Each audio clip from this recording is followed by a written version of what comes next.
السلام علیکم ورحمۃ اللہ وبرکاتہ۔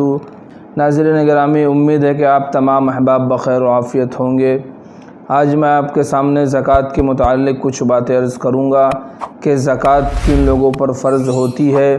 صاحب نصاب کسے کہا جاتا ہے، کتنی مقدار آپ کے پاس اگر رقم ہوگی تو آپ صاحب نصاب کہلائے جائیں گے اور آپ پر زکوٰۃ واجب ہوگی، اور کتنی زکوٰۃ ادا کرنی ہے، یہ ساری چیزیں انشاءاللہ میں آپ کے سامنے تفصیل سے رکھوں گا۔ حضرین گرامی، اسلام کے جو 5 بنیادی اصول اللہ کے حبیب صلی اللہ تعالی علیہ وسلم نے بیان فرمائے ہیں، اس میں سے ایک اہم رکن جو ہے وہ زکوٰۃ بھی ہے، جس کا ادا کرنا ہر صاحب نصاب مالدار پر فرض ہے۔ اور اللہ نے قرآن کریم میں جہاں کہیں بھی وَأَقِیمُوا الصَّلَاةَ کہ نماز قائم کرو اس کا ذکر کیا ہے تو اس کے ساتھ فوراً اللہ نے آگے کہا وَآتُوا الزَّکَاةَ، نماز قائم کرو، زکوٰۃ ادا کرو۔ تو زکوٰۃ کی اتنی تاکید آئی ہے، اور زکوٰۃ نہ ادا کرنے والے کے بارے میں قرآن و حدیث میں بہت ساری وعیدیں بھی آئی ہے۔ اللہ کے حبیب صلی اللہ تعالی علیہ وسلم کا فرمان ہے کہ جو شخص اپنے مال کی زکوٰۃ ادا نہیں کرتا، اس کو جمع کر کے رکھتا ہے، تو کل قیامت کے دن اس کے اس مال کو، اس کے اس سونے چاندی کو گنجے سانپ کی شکل دے دی جائے گی، اور وہ سانپ اس کے گلے میں لپیٹ دیا جائے گا، اور وہ یہ کہے گا کہ یہ کیا چیز ہے، تو وہ کہے گا انا مالکا انا کنزکا، کہ میں تیرا مال ہوں، میں تیرا خزانہ ہوں جس کو تو دنیا میں جمع کر رہا تھا۔ اور وہ سانپ اتنا خطرناک ہوگا کہ اس کے زہر کی وجہ سے اس کے سر کے بال اڑ چکے ہوں گے۔ اب آپ اندازہ لگائیں کہ اتنا زہریلا سانپ اگر انسان کو وہ ڈس لے تو اس کی کیا حالت ہوگی۔ تو یہ تو حدیث میں اللہ کے حبیب صلی اللہ علیہ وسلم نے وعید بیان فرمائی ہے، اور قرآن میں اللہ نے فرمایا والذین یکنزون الذھب والفضة ولا ينفقونها فی سبیل اللہ، کہ جو لوگ سونے چاندی کو جمع کرتے ہیں، اس کو اکٹھا کرتے ہیں، ولا ينفقونها فی سبیل اللہ، اور اللہ کے راستے میں اسے خرچ نہیں کرتے، فبشرہم بعذاب علیم، تو ایسے لوگوں کو دردناک عذاب کی خوشخبری سنا دو۔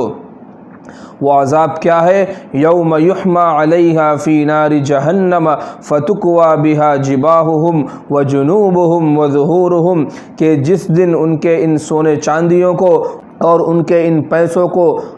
آگ میں تپایا جائے گا، اور ان کی پیشانیوں کو داغا جائے گا، ان کے پہلوؤں کو داغا جائے گا، اور ان کی کمر کو داغا جائے گا۔ ھذا ما کنزتم لانفسکم فذوقوا ما کنتم تکنزون، اور کہا جائے گا یہ وہ تمہارا خزانہ ہے جسے تم دنیا میں جمع کر رہے تھے، اب اس کا عذاب چکھو۔ تو ناظرین گرامی، زکوٰۃ ادا نہ کرنے والے کے بارے میں کتنی سخت وعید احادیث میں آئی ہے۔ اس لیے اگر ہم صاحب نصاب ہے، ہم پر زکوٰۃ فرض ہے، تو ہم بالکل بھی تاخیر نہ کریں، جتنی ہماری زکوٰۃ بنتی ہے ہم فوراً زکوٰۃ کی ادائیگی کر دیں۔ اب زکوٰۃ کن لوگوں پر فرض ہے، صاحب نصاب کسے کہا جاتا ہے؟ تو شریعت کی نظر میں وہ صاحب نصاب ہے جس کے پاس 52.5 تولہ چاندی یا 7.5 تولہ سونا یا اس کی قیمت موجود ہو۔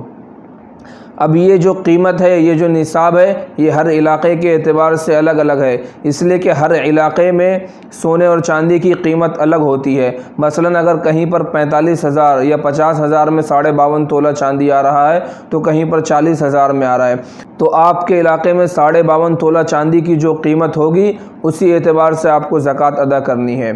اب زکوٰۃ ادا کرنے کا جو نصاب ہے وہ اس طرح ہے کہ اگر آپ کے پاس 52.5 تولہ چاندی نہیں ہے، آپ کے پاس تھوڑا چاندی ہے، تھوڑا سونا ہے اور تھوڑی رقم ہے،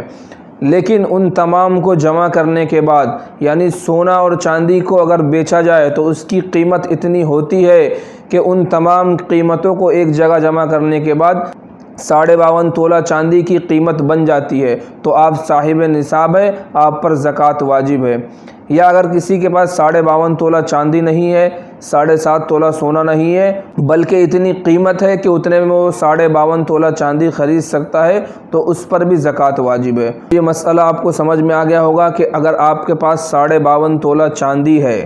اور اگر 52.5 تولہ چاندی نہیں صرف 7.5 تولہ سونا ہے تو بھی آپ پر زکوٰۃ واجب ہے، اور اگر 7.5 تولہ سونا نہیں بلکہ تھوڑا سونا ہے اور تھوڑا چاندی ہے اور کچھ رقم ہے تو ان تمام کی قیمت لگائی جائے گی، ان تمام کی قیمت کو جمع کیا جائے گا۔ اگر وہ قیمت 52.5 تولہ چاندی کی قیمت تک پہنچتی ہے تو آپ صاحب نصاب ہے، آپ پر 2.5% زکوٰۃ واجب ہے کہ آپ کے پاس اگر 1 لاکھ روپیہ ہے تو آپ کو 2,500 زکوٰۃ ادا کرنی ہے۔